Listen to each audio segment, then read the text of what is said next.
Recording is on. Essa mulher aí que eu falei, que ela ficava... Bom, a caminhada que a gente fez foi um pouco assim, pegar as principais vertentes do anarquismo, falar um pouco sobre elas, o anarco-individualismo, o anarco-coletivismo de Bakunin, um pouco de Kropotkin e Malatesta, o anarco-comunismo, o anarco-sindicalismo, ou sindicalismo revolucionário. Falamos na última discussão sobre os novos paradigmas, né, das relações de poder feitas através da contribuição do Foucault e outros. E hoje a gente vai falar um pouco sobre anarquismo e educação.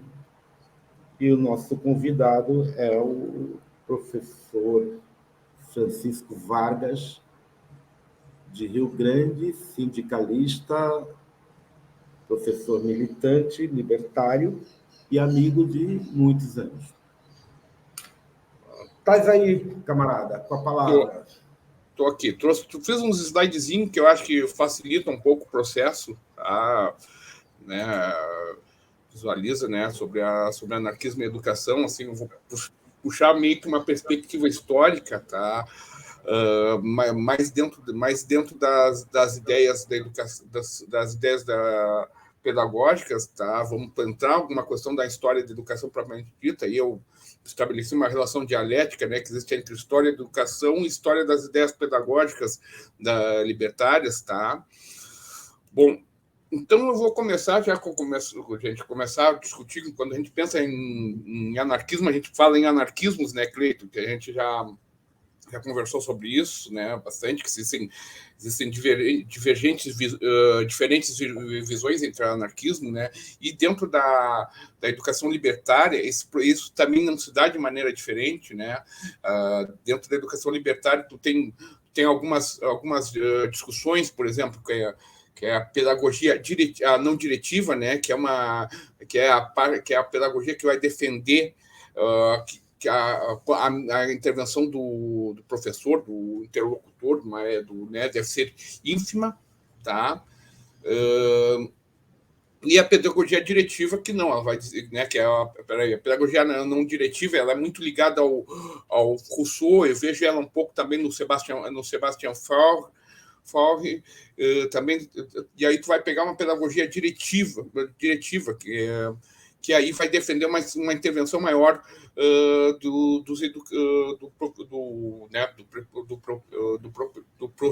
professor, né, do prospector, junto aos seus educandos, tá? Que é uma perspectiva mais próxima do Charles Fourier, que não é um anarquista, né, nem o Rousseau é um anarquista tampouco, né, mas o Charles Fourier e do Bakunin, tá?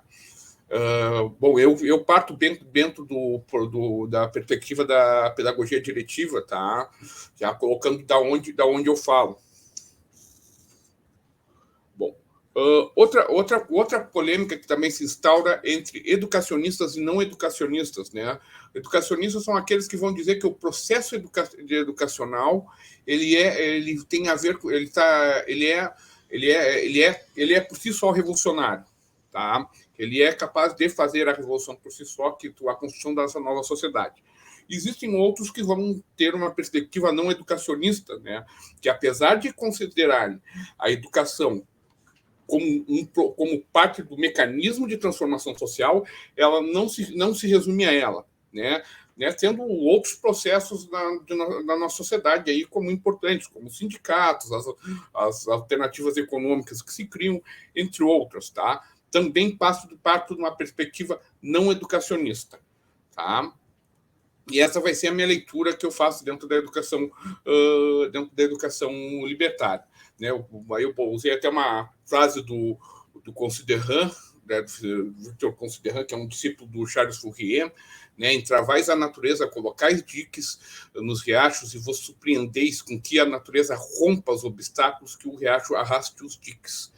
Abre-lhe um bom e livre curso e utilizai sua força e sua velocidade, usai as suas águas e ele se tornará fonte de riqueza em vez de instrumento de dano. Tá?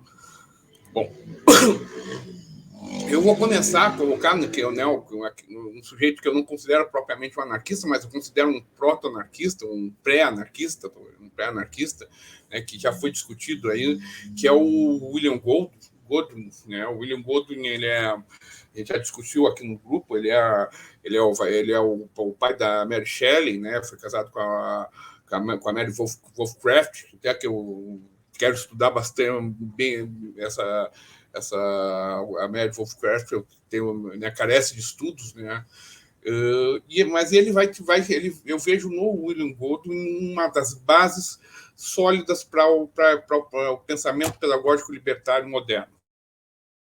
Tá? Ele já começa com a crítica à educação vigente no período que ele viveu, né? que é uma educação criada para inclinar-se frente a qualquer homem que ostente um belo casaco, né? Então ele vai falar e realmente é a perspectiva lá que tu vai encontrar de educação do John Locke, do liberal John Locke, né? Que ele vai falar claramente que existe uma educação para os pobres e uma educação para os ricos, né? E essa educação para os pobres, obviamente, né, seria não um processo educacional no sentido que nós compreendemos, né, mas um processo educacional no sentido de treinar, adestrar esse pobre ao trabalho, tá? Bom, ele vai colocar que a educação não deve se impregnar as pessoas de maneira crítica ao pensamento ocidental, como se faz tradicionalmente nas escolas, mas ela deve ser, ela deve ser uma discussão, né, dos pensamentos, tá? Suas afirmativas e detectar suas falhas, tá? Então a educação exatamente ela não está associada a uma verdade, mas sim a uma discussão, tá? Bom, então o Godwin ele vai colocar dois elementos na educação, né? E aí eu identifico os elementos intrínsecos, muito mais ligados ao processo não diretivo, né? Que são os elementos da natureza, né? O próprio objeto da natureza do próprio objeto ser estudado. Então, por exemplo, vocês imaginem aqueles primeiros seres humanos, né? Quando viam um raio, quando viam a neve, a chuva, o sol, né? Eles obviamente ficavam interessados por aquilo, né? Tanto que eles vão atribuir razões, né, metafísicas para aquilo existir, né? Enfim. E os elementos extrínsecos que ele fala, que são associados ao objeto. E aqui é uma perspectiva mais diretiva, né, que cabe ao instrutor, ao maestro, ao professor, né? Aqui essa questão do termo, né, do professor, não gosto, né? Eu tenho algumas problemas com esse termo, mas, enfim, de qualquer maneira, eu acho que atualmente é o termo talvez mais próximo para o termo professor, que o professor criaria um interesse nesse objeto. Então, ele fala na educação pela vontade, né? É importante o educando ter a vontade de aprender. Tá? Se não tiver vontade de aprender, ele não vai aprender efetivamente. Tá? Bom, e aí eu coloco uma outra frase aqui que é interessante do Godwin, que ele vai falar que ele vai falar em transmitir, e aqui vamos tentar essa palavra, também outra palavra que eu não gosto, mas eu usei porque ele vai usar, né? Sem infringir, né? Ou tentando violentar o menos possível a vontade e o julgamento da pessoa a ser instruída. Tá? Então ele coloca, né? Bom, então, outra questão que para mim é fenomenal no Godwin, e nós temos que pensar isso dentro do processo da educação libertária, são as questões que, né, a questão que é provável que nada efetivamente seja suficientemente importante que mereça ser aprendido por uma criança. Mas o objetivo da educação não é, de fato, aprender aquilo, mas sim estimular o hábito de trabalho e observação, né, de crítica, né, e assim, né, estimular o hábito de aprender por si só, né. E nesse sentido, o Golding rompe com o currículo, né, rompe com o currículo, que eu acho muito importante, né, uma escola que nós temos, que é conteudista, né, é muito importante a gente fazer essa crítica ao conteúdo, fazer essa crítica ao currículo, tá, e romper efetivamente com esse currículo, tá. Bom, então ele vai indo além, né, ele vai entrar questões como a remoção das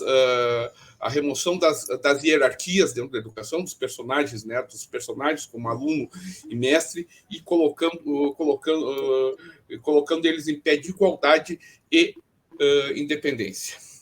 Tá?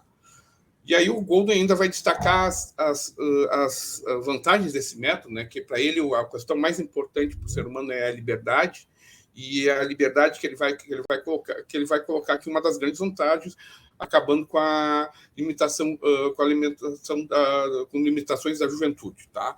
A capacidade de julgar também o Golding vai alentar, né? Porque vai ser fortalecida mediante essa discussão com os colegas e o autodidatismo que vai se gerar mediante esse método, né? A capacidade de estudar sozinho, tá? E além disso, ele vai discutir esse método, ele vai criar leitores, tá? O amor pela leitura. Tá? Aí mesmo o que eu chamo, né, o que o Bakunin chamava o pai de todos nós, né, o Proudhon, né? O Proudhon vai avançar algumas discussões, ele vai pensar a educação dentro de uma perspectiva não só de sala de aula, né, mas não só da aula em si, mas da perspectiva de sociedade, né? E o Proudhon, lá, já há 200 anos atrás, quase 200 anos atrás, ele vai se dar conta de uma discussão que a pobreza é uma das maiores causas da evasão escolar, que é impossível uma educação popular no capitalismo. Por quê? Porque esses jovens vão ser impelidos em algum momento a sair da escola para ajudar no sustento da casa. Tá? Bom, aí o Proudhon também vai um pouco, também outras discussões que o Proudhon coloca, que já o Clayton já tinha colocado lá, que é essa reconciliação entre trabalho manual e trabalho intelectual. Tá? Então, o Proudhon vai colocar que a escola da agricultura é a agricultura, a escola das artes, profissões e manufaturas são as oficinas, tá? A escola do comércio é o balcão e a escola da navegação é o navio e assim por diante. Ele sugere uma educação ligada à prática. Tá? E aí, nesse sentido, ele vai propor as politécnicas, né? Que já era uma proposta ali do Comte, né? E ele vai dar uma roupagem libertária, né? Ele vai se apropriar desse termo e dar uma outra roupagem muito diferente da do Comte, né?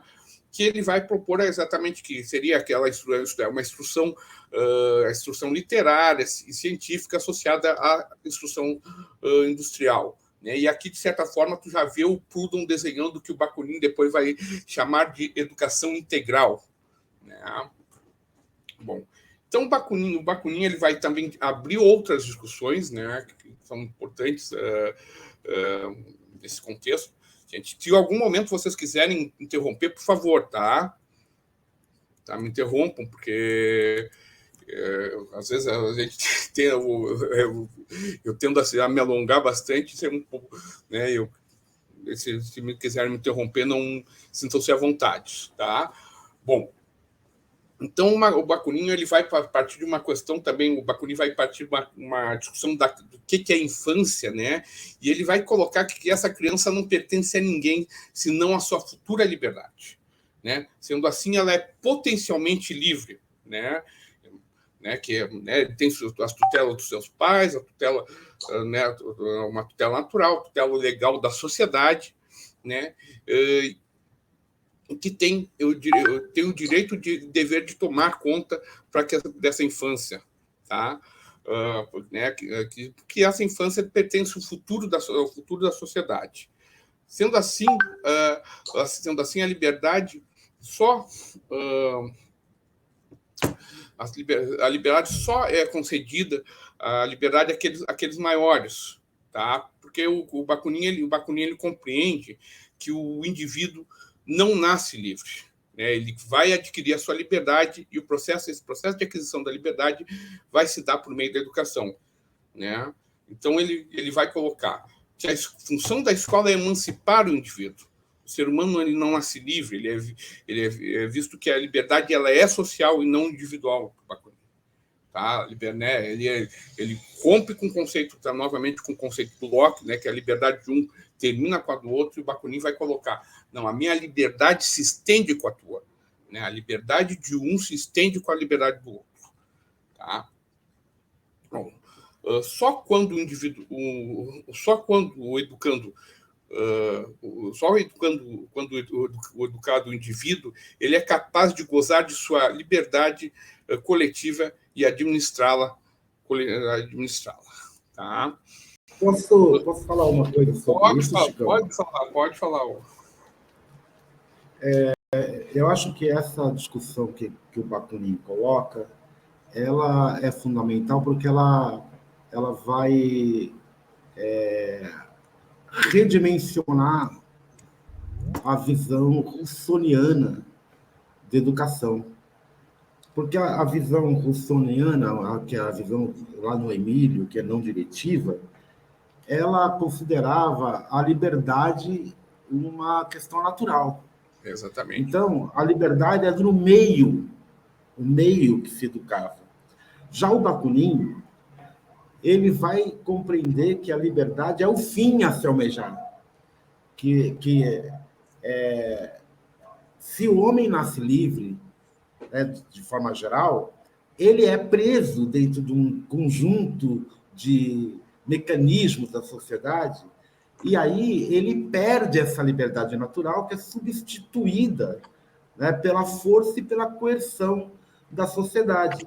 Então, ele vai ter que... A educação ela seria voltada para que o indivíduo recuperasse essa autonomia e recuperasse a sua liberdade. Então, no processo educacional do Bakunin, me parece que a educação é o fim, né, para chegar à liberdade, que é o meio para chegar ao fim, que é a liberdade. Sim. Só para fazer uma distinção, porque daí nós vamos ter um outro problema que vai estar colocado quando a liberdade é um fim, né, e a educação é o meio. Você também entra na questão conteudista, que a gente pode discutir mais tarde, só para poder colocar um pouquinho essa questão em relevo. Só isso. Não, mas eu acho que cabe a gente até discutir aqui mesmo, para não perder esse fio dessa meada, que aí sim, que aí eu coloco a questão do Golden, que o Golden coloca, que o conteúdo não é importante. O que é importante é o exercer o conhecimento, tá? Porque tu começa a aprender uma coisa e tu vai começar a adquirir habilidade para conhecer outras coisas, né? O importante não é o objeto de estudo. O importante é o processo de estudo. Exatamente isso que o Golden coloca. Eu vejo que o Golden coloca. Né? Mas o problema está em outra questão, Chicão, porque, por exemplo, quando você assume uma educação só diretiva, né, onde o conteúdo é um meio para se chegar à liberdade, você admite na educação o princípio de autoridade natural. Né? O Bakunin, inclusive, coloca essa questão da autoridade do pai, né? Da autoridade do adulto, tal. E é claro que no período do Bakunin, isso era colocado dessa forma. No entanto, hoje, nós vemos que a educação ela não pode partir do princípio da autoridade, Porque se ela partir do princípio da autoridade, efetivamente ela vai ter o disciplinamento que o Ferrer e Guardia vão condenar, né? E aí que é o grande nó da educação anarquista, me parece. Sim, sim. Sim, mas aí eu coloco, nessa questão, eu vejo que isso daí é rompido já lá pelo Goldwyn ainda, continuo vendo isso rompido já pelo Goldwyn quando ele fala na educação pela vontade, né?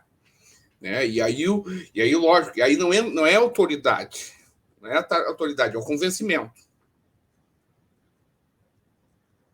Não é a autoridade, é o convencimento. Se tu não convenceu, não vais conseguir ensinar. Até tem quem faz essa discussão muito interessante é o Silvio Galo, né? O Silvio Galo ele faz essa discussão de forma bem interessante, que ele fala na coerção e usa dois termos, coerção e agora me esqueci o outro termo, né? E um deles tu força o indivíduo a estudar aquilo e outro deles tu convence o indivíduo, né? E lógico, tu abre quando tu por convencer, tu tem que abrir o espaço para discussão. E aí tu abre a questão coletiva, né? A questão coletiva. Né? Mas, enfim, tá? Bom, então, retomando aqui. Então, para a educação, o Bakunin vai defender a educação como integral, né? Uma educação que não eduque só a mente, também o seu espírito, sua vontade, a sua capacidade física, tá? Né? E aí o Bakunin ele vai entrar numa questão que vai ser as distinções, né, de níveis de educação, né, as primeiras letras, a instrução primária, a instrução secundária, tá?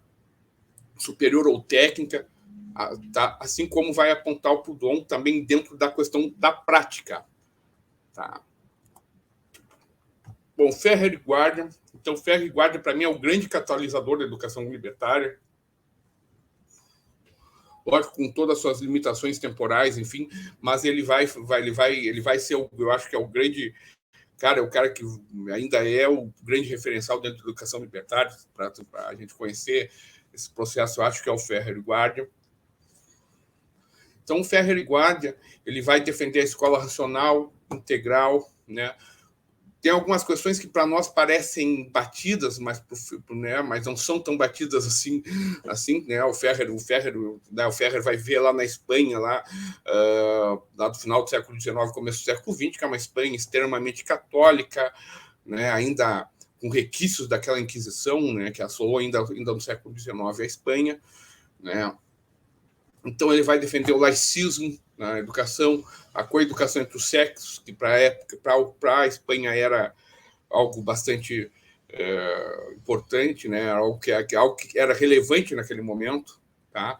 Mas ele vai além disso, né? Ele vai discutir além da questão da coeducação dos sexos, ele vai ser muito claro sobre a escola, né?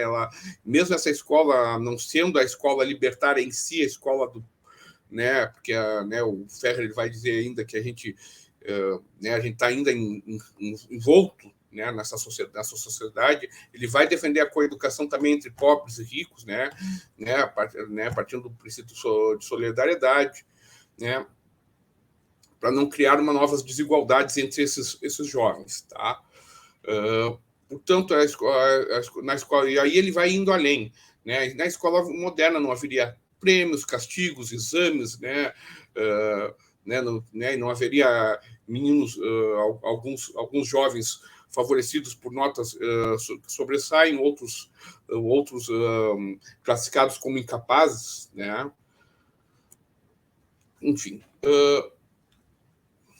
uma coisa tão importante que aqui que o Ferrer traz, que já está presente lá no Proudhon, né, que é a questão da não gratuidade do ensino, né, e realmente quando a gente fala, a gente às vezes entra nessas discussões quando a gente está ali no movimento estudantil, no movimento sindical, né, que fala da universidade da escola gratuita, quando de fato ela não é, né, quando de fato ela é paga.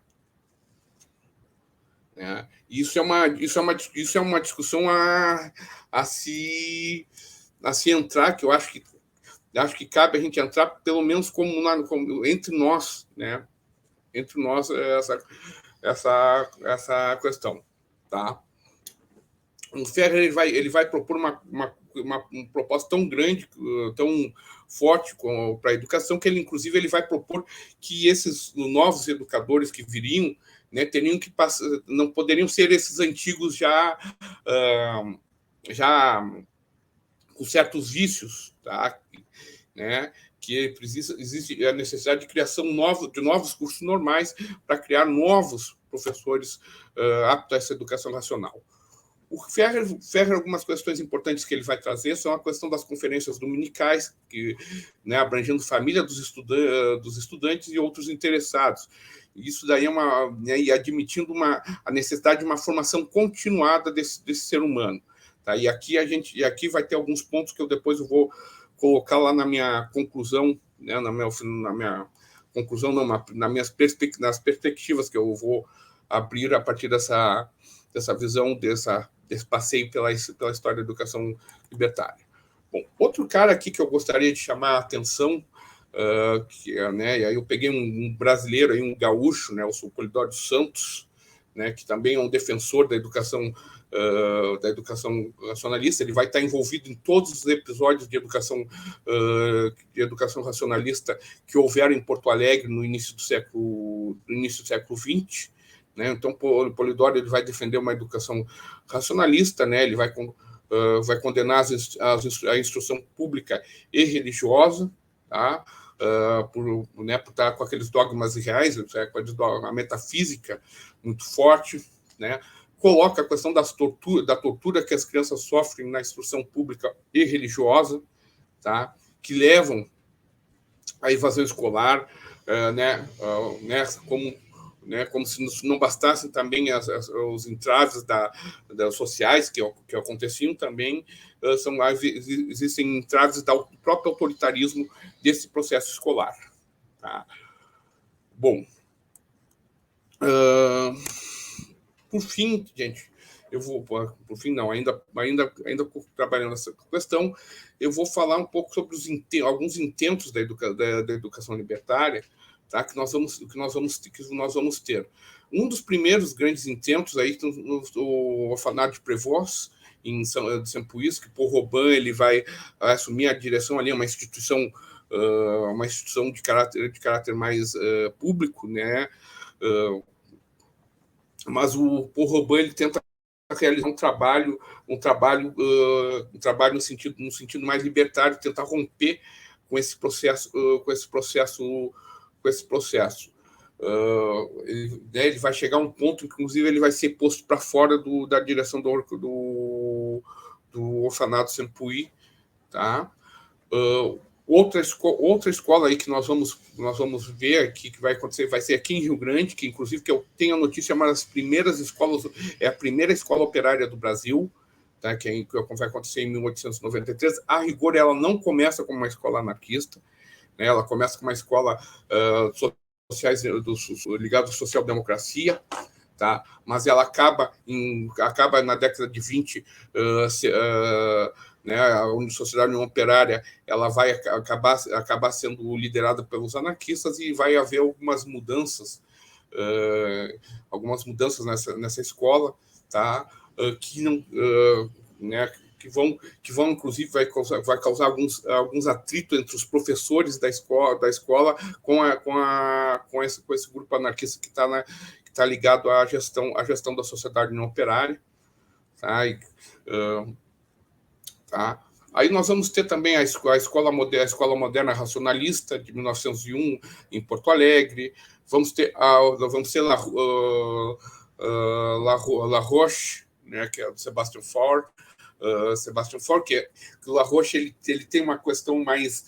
o que acontece? O Sebastian Faure tira essas crianças, leva para um local no campo, né, e lá ele vai tentar educar essas crianças um pouco fora do contato com a sociedade, né? E aí até sempre quando eu leio sobre o La Roche, é uma coisa meio russoniana que o Sebastian Faure propõe, né? Parece meio Emília, apesar de haver a convivência social entre os meninos ali, tá? Outra escola que é importante citar é Elisée Reclus, tá? Que em 1906 em Porto Alegre, tá? E esse movimento das escolas modernas racionalistas em Porto Alegre vai ser bem forte, né? Assim como em todo o Brasil, em todo o mundo, né? Essa escola do Francisco Ferrer, ela vai se espalhar por todo o mundo e ela vai ter grandes adesões aqui, adesões pelo mundo todo e pelo Brasil, né? E aí Porto Alegre, a escola Elisée Reclus, a escola moderna, tá? Todas essas de Porto Alegre têm envolvimento do Polidoro dos Santos, tá? Por fim, a Sociedade para o Ensino Racionalista Porto Alegre. Essas são algumas que eu falei que para mim que me destaco porque eu acabei estudando um pouco mais devido à minha dissertação, tá? Tem outras tantas, tem São Paulo, vai ter em Portugal, vai ter em vários locais aí pelo mundo, vão ter escolas racionalistas, né, esse intento das escolas racionalistas, que vai acabar sendo ofuscado, né, ou começa a ser ofuscado ali após Primeira Guerra, né, após Primeira Guerra, ali com e a crise de 29, né, com o welfare state também, que é a intervenção do Estado na educação, que vai ampliar esse processo educacional, e os anarquistas não vão conseguir manter essas escolas, tá? Mesmo assim, vão haver algumas outras escolas também, escolas não diretivistas, ali como com Celestine Freinet, o Summerhill, né? Mas não são propriamente escolas anarquistas. Inclusive, o Summerhill tem um dado bem interessante que o Silvio Galo destaca, que o Summerhill é aquela, não sei se alguém já deve ter ouvido falar nessa escola, que é lá na Inglaterra, se não me engano, que as crianças vão para aula se elas quiserem, se elas não quiserem, enfim, mas o Silvio Galo destaca que foi feita uma pesquisa depois com essas crianças advindas de Summerhill, que são em grande maioria delas são conservadores, são atualmente adultos conservadores, né? Tá? Bom, por fim, eu vou destacar algumas perspectivas que eu vejo dentro da educação, dentro da gente pensar educação. E, né, hoje, por exemplo, não vejo uma perspectiva de criarmos uma escola racionalista, né? Eu vejo sim uma perspectiva de disputar a educação pública. Tá? Dentro dessa disputa da educação pública, algumas coisas são importantíssimas, né? Uma delas é romper com os métodos autoritários, com os currículos dentro da escola, tá? Participar e incentivar as lutas sindicais da educação, participar e incentivar as lutas estudantis, tá? Abrir discussões sobre educação no máximo de espaços possíveis, tá? Trazer a comunidade para dentro da escola, levar a escola para junto da comunidade. Tá? Então, acho que assim, eu quis ser um pouco mais curto, tá? Não sei se tem alguma polêmica, se tem alguma discussão aí, mas a proposta é abrir uma discussão, tá? A proposta aqui, mais do que nunca, é abrir uma discussão até para a gente pensar esse processo educacional, o que fazer, né? Porque a gente tem essa larga história, por exemplo, né, isso é uma coisa que a gente já discutiu, né?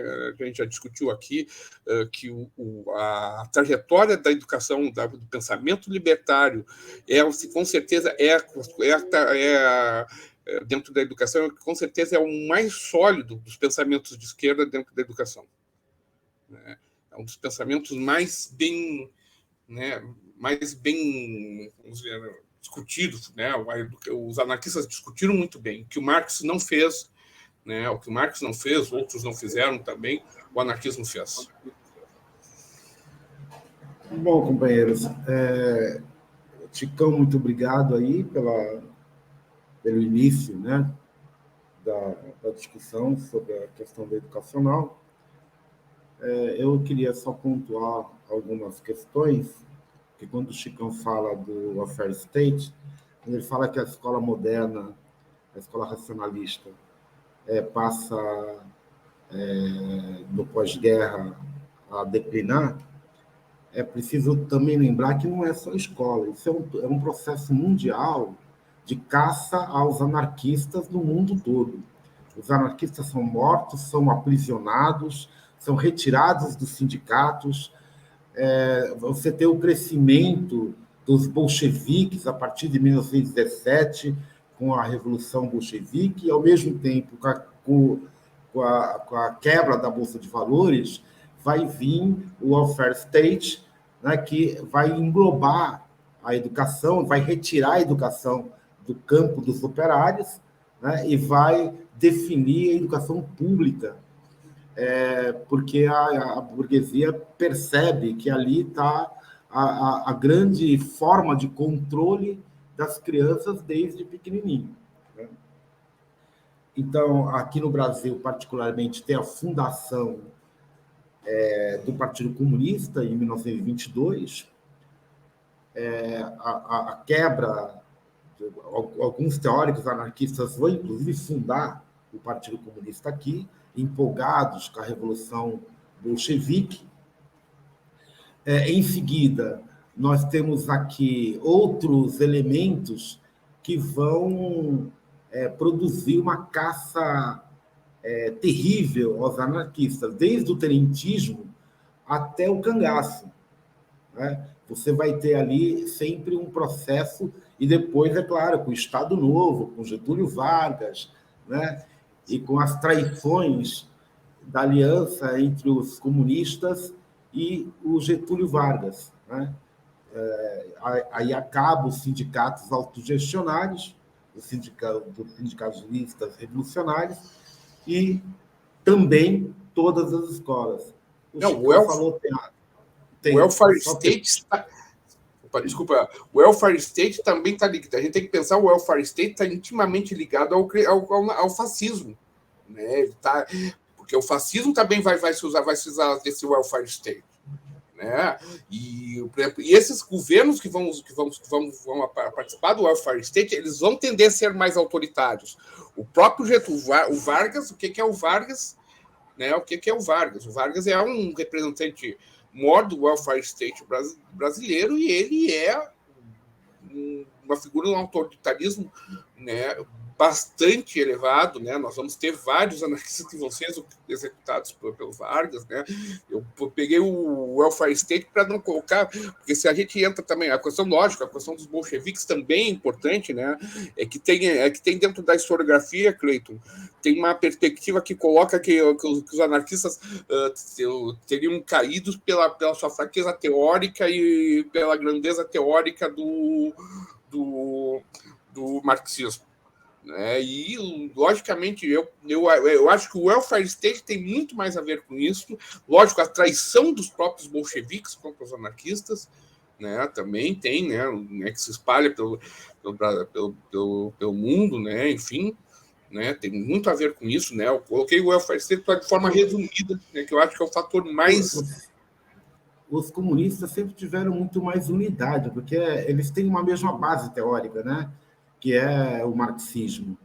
Os anarquistas, eles são divididos em um monte de setores, né, que não tem só um pai do anarquismo. A gente até pode considerar o Proudhon o pai do anarquismo, mas o Bakunin tem outro tipo de anarquismo, o Marx-Vestini outro tipo de anarquismo, o Kropotkin outro tipo de anarquismo.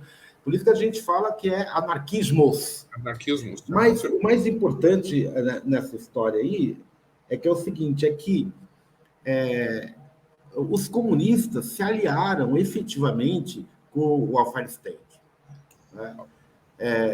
Eles fizeram uma opção de aliança com os partidos socialistas da época, que inclusive vão se tornar o partido dos fascistas, né? Na Itália, por exemplo, Mussolini era membro efetivo do comitê principal do Partido Socialista Italiano, né? E depois vai fundar o Partido Fascista na Itália. Então, tudo isso tem a ver com o fim das escolas racionalistas, porque era também uma ação que dependia da estrutura do sindicato e da colaboração dos trabalhadores. Por isso, o Chicão coloca uma coisa interessante e importante, que é o seguinte: até hoje, né, os anarquistas optam por fazer escolas alternativas, né? Escolas cooperativas e alternativas. E deixaram, e essa é uma crítica, né? E deixaram, não compreenderam que a crítica de Proudhon à gratuidade do ensino ao Estado, era num período onde essa coisa podia ser feita de forma diferente. Depois da Segunda Guerra Mundial, principalmente, né, depois da Primeira e depois da Segunda, é praticamente impossível você fazer uma escola cooperativa para trabalhador, né? As escolas cooperativas que existem no mundo, que são anarquistas, acabam sendo uma escola para um grupo que tem um poder aquisitivo muito maior, porque o trabalhador, infelizmente, ele não pode custear o processo educacional, porque ele está sendo espoliado de todos os lados, espoliado pelo Estado, espoliado pelo patrão, enfim. E que o Chicão coloca essa questão da gente pensar a escola pública como um lugar para produzir uma escola libertária. Porque, afinal de contas, a escola pública é feita com dinheiro e com a contribuição forçada do trabalhador. E os instrumentos públicos não são instrumentos do poder do Estado, são instrumentos do público. Então, a escola pública, a saúde pública, a segurança pública não pode ser e estar sobre o governo do Estado, tem que estar sobre o governo da população, né? E aí nós temos que pensar em produzir, em retomar a discussão sobre a educação, eu vou falar só sobre educação, né? Sobre a educação anarquista. Não é nem uma educação anarquista, na verdade. É uma educação com outro tipo de proposta, que é uma proposta onde os afetos, a não autoridade, a não hierarquia, a não disciplina, né, tem a ver com a busca social da liberdade, de produzir um indivíduo que seja capaz de gostar do que faz e de se encontrar sua autonomia individual, né, e a sua liberdade individual. Por isso que a questão colocada pelo Bakunin no passado já não é verdade hoje, na minha opinião. A nova escola anarquista, ela não pode ser nem diretiva, né, e nem não diretiva. Ela tem que ser uma escola onde o mestre seja respeitado não pela posição hierárquica que ele possui dentro do regime escolar, porque o regime escolar deve ser autogestionário, as pessoas devem ser iguais ali. E aí o processo de afeto, as relações de afeto são fundamentais para que a criança, né, possa se desenvolver plenamente e gostar do que faz. Então, ela vai encontrar, a partir da música, por exemplo, a matemática, a geografia, a geometria, vai encontrar outras coisas. Agora, é claro, tem várias propostas sobre as formas, não tem uma só, né? Ainda bem, né? Que não tem uma só. Então, outra coisa que a gente tem que discutir é o fim da padronização da educação. A padronização evita as experiências locais, né? A escola onde o Isaac trabalha, onde o Chicão trabalha, onde a Alessi trabalha, talvez a Lídia, a Nath, enfim, ou onde a pessoa estuda, né? Em cada lugar desse pode desenvolver uma forma de busca de autonomia e da liberdade diferente para cada lugar. Não precisa ter um padrão, nem de conteúdo. E essa é outra discussão, que nós não podemos ter uma escola onde tem um conteúdo definido pelo Estado. Currículo. O currículo. O fim da padronização significa que em cada região, em cada local, pode ter um currículo determinado. E a outra questão importante, que eu acho que a gente devia discutir, é que a educação para o trabalho deve ser feita pelas empresas, porque são elas as principais beneficiadas do processo educacional. A educação das crianças, do jovem e do adulto deve ser uma educação humanista, uma educação voltada para a liberdade pessoal e para a individualidade. Não pode ser uma educação voltada para o trabalho, embora qualifique as pessoas para o trabalho em geral. Mas nós não podemos achar, a não ser naqueles setores em que é fundamental para a sociedade ter trabalhadores daquele tipo, médico, psicólogos, enfermeiros, professores, enfim, algumas disciplinas, né? O resto tem que ser opcional. Tem que ser opcional. O cara gosta de química, então tá bem, então ele vai lá fazer química, né? Mas ele não vai fazer química para trabalhar no laboratório de química, entendeu? É diferente. O tipo de ensino, inclusive, é mais teórico. Você vai desenvolver mais a química do que se você fizesse uma discussão da química voltada para os interesses dos laboratórios, né? Ou do agronegócio. Né? A engenharia agrônoma, por exemplo, voltada para a agricultura em geral e não para a agricultura privada. Então, nós temos aqui vários pontos importantes para a discussão, mas um deles, que eu acho que é fundamental, é que nós retomemos a discussão de fórmulas libertárias para a educação que sejam capazes de envolver pai, mãe, irmão, comunidade, os caras que trabalham do lado, a empresa que trabalha do lado, enfim, e que seja possível o cara dizer, não, eu vou colocar meu filho naquela escola ali, né? Naquela escola pública. É a escola pública que eu faço opção. E a outra questão importante, que é importante a gente lutar, é que, com o fim da padronização, nós temos que acabar também com o fim, tem que pôr fim o esquadrinhamento, onde o filho do Chicão só pode estudar na escola perto da casa dele. Não, ele tem que ter opção de projetos. Se tem projetos diferentes, os pais, e depois as crianças, depois que crescem, o adolescente, tem que ter opção de projeto. Não, eu quero estar nesse projeto e não naquele projeto educacional. O que acontece hoje é que as crianças, os adolescentes, e mesmo na universidade, você não tem escolha de projetos educacionais, porque você tem uma padronização. Se você pegar o FOB, onde eu trabalho, por exemplo, e a Federal de Pernambuco, ou a Federal da Bahia, é a mesma coisa.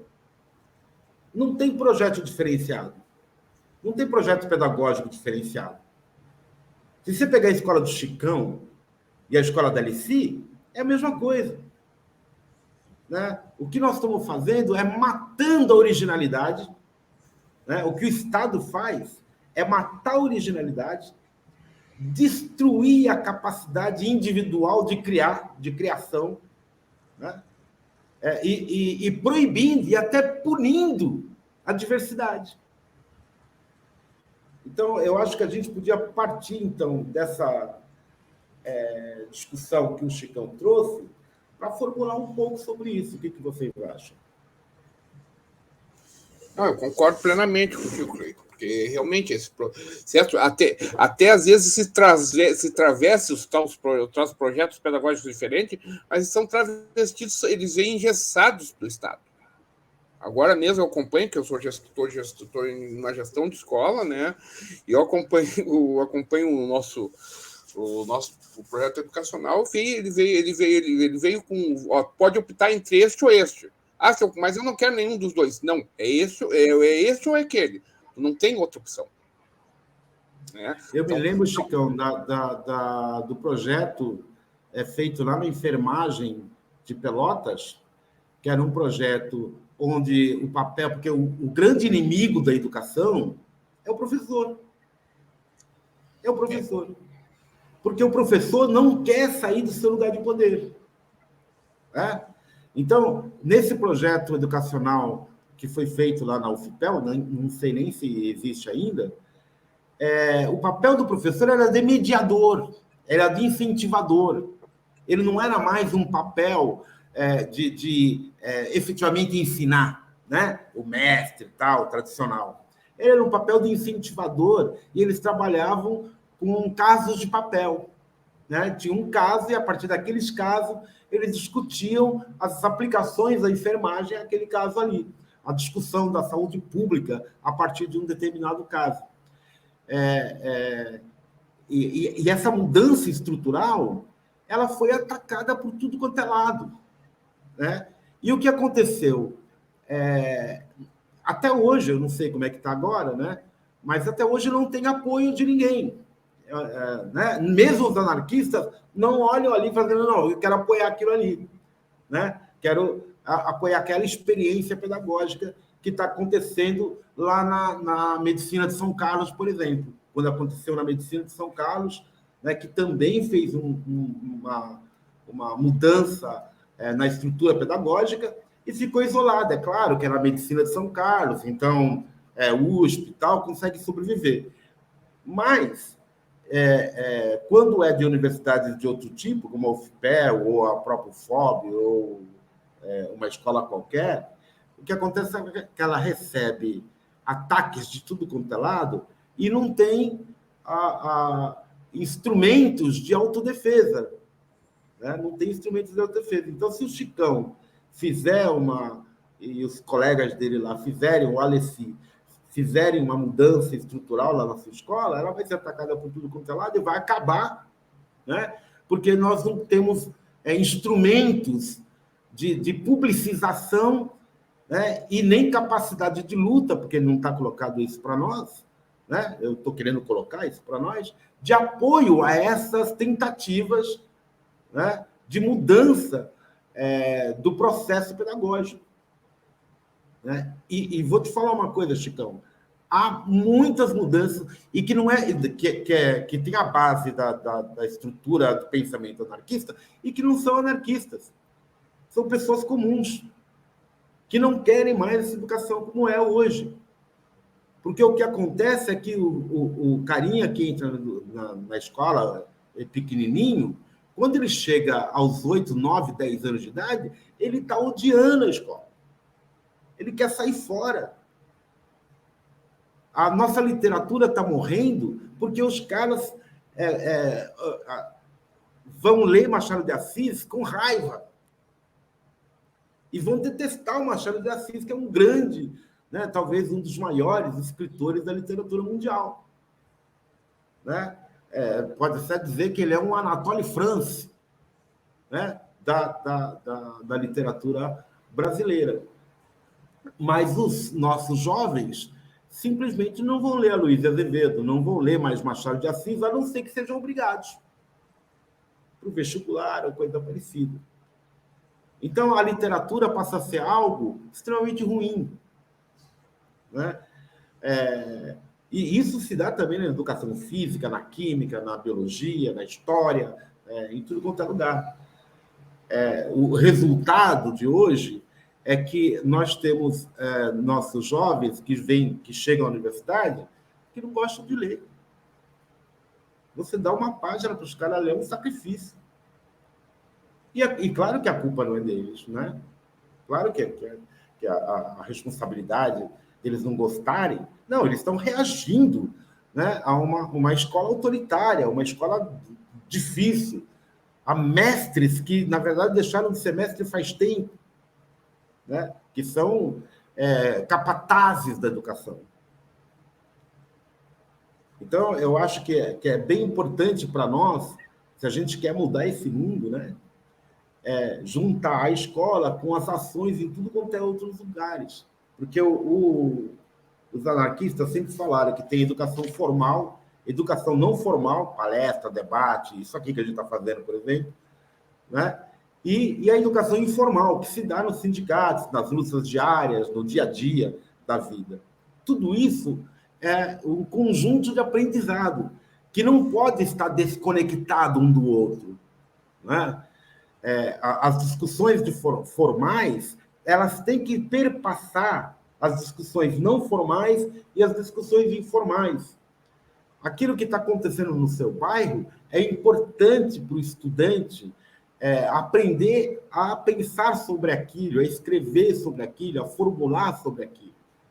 Né? Isso tem que fazer parte do seu aprendizado diário de conseguir, então, usar os seus instrumentos intelectivos, cognitivos, né, para avaliar a situação do seu bairro, ou da sua mãe, ou do casamento que acabou, ou da... Sabe? Todas essas relações, elas são extremamente importantes para o aprendizado, porque são relações de aprendizado formal, não formal e informal. E quando a gente é conteudista, né, quando a gente confunde a educação com o conteúdo da educação, nós... não que não tenha que ter conteúdo, eu não sou anticonteudista. Eu estou dizendo assim, que o conteúdo da educação não pode ser fixo desse jeito. Tem que ser um conteúdo flexível e não padronizado. O conteúdo, Cleiton, na minha visão, o conteúdo ele não é um fim, ele é um meio. O fim é exatamente aprender a aprender. Tá? O fim é o sujeito desenvolver autonomia intelectual. Né? O fim é o que eu quero no final, o que a gente quer no final lá do ensino fundamental, do ensino médio, é o autodidata. Sim, é isso. Eu digo mais, eu digo aos meus alunos o seguinte, eu não estou aqui para fazer ninguém virar anarquista.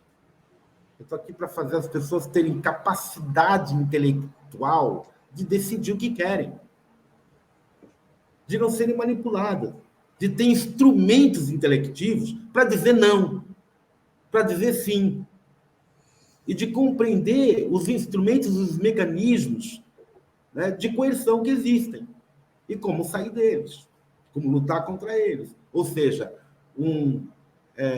que os seus instrumentos intelectivos sejam utilizados para a sua libertação individual e social, considerando que a liberdade individual, essa é uma outra questão, uma outra discussão, né? Mas que a liberdade individual ela é limitada, né? Ela se dá, enquanto tiver uma sociedade organizada como a nossa, ela se dá de forma limitada. Então, você tem que juntar a sua liberdade individual para criar a liberdade social. E a liberdade social não pode ser conteudista, como é hoje, por exemplo. A liberdade social hoje significa o quê? Que você é a cidadania. É a cidadania. Que não é liberdade. Então, não há liberdade. Não há liberdade. Porque a liberdade social devia ser o quê? A existência dessa diversidade de projetos, dessa diversidade de fórmulas, de diversidade de conteúdos, diversidades de filosofia, o confronto permanente dessas filosofias na vida cotidiana. Nós vamos por essa direção, nós vamos por aquela. Nós vamos ter o trabalho alienado, nós vamos ter o trabalho coletivo, com distribuição livre da mercadoria. Né? Então, essa discussão toda, ela não pode mais ser como tem sido hoje, ou seja, a não discussão. Né? A não discussão. Então, e nós também vamos ter que acabar e discutir muito fortemente o caráter da ciência. Né? Porque a ciência, hoje, ela tomou o lugar da religião. E o grande problema da ciência com a religião é que as duas disputam, né, quem vai ser o fundamento da verdade. E quem vai impor para a juventude e para os trabalhadores e para toda a sociedade, né, uma verdade determinada que não pode ser questionada. né? E é por aí que a direita navega, a ultradireita. Porque a ultradireita se aproveita do autoritarismo da ciência atual para questionar questões que não deviam ser questionadas. Que é, né, pô, claro, que se você se vacinar contra a poliomielite, né, você pode ter algum problema, mas em compensação, né, você evita que um monte de gente tenha problemas com o seu corpo e com a sua mente, com a poliomielite. A vacinação é importante. Então, agora, qual é o problema da ciência? É que a ciência vem com a vacinação e fala o seguinte: olha, você tem que vacinar 3 vezes. Mas por quê? Por que eu tenho que vacinar 3 vezes? No fundo, é o seguinte: uma das vacinas é a tal da vacina social. Não é? A vacina social, que devia ser a solidariedade militante de cada um. Que eu já estou protegido, mas eu vou me vacinar de novo, porque pelos meus poros, pela minha urina, pelas minhas fezes, né, pela minha saliva, eu vou estar passando essa imunidade para outros. É a vacina social. Né? Mas a ciência vem e diz, não, você tem que fazer em Deus. Né? E esse é o problema de uma ciência autoritária, que ela não te dá sequer o direito de ser, de escolher ser solidário. O Bakunin falava sobre isso, que é a diferença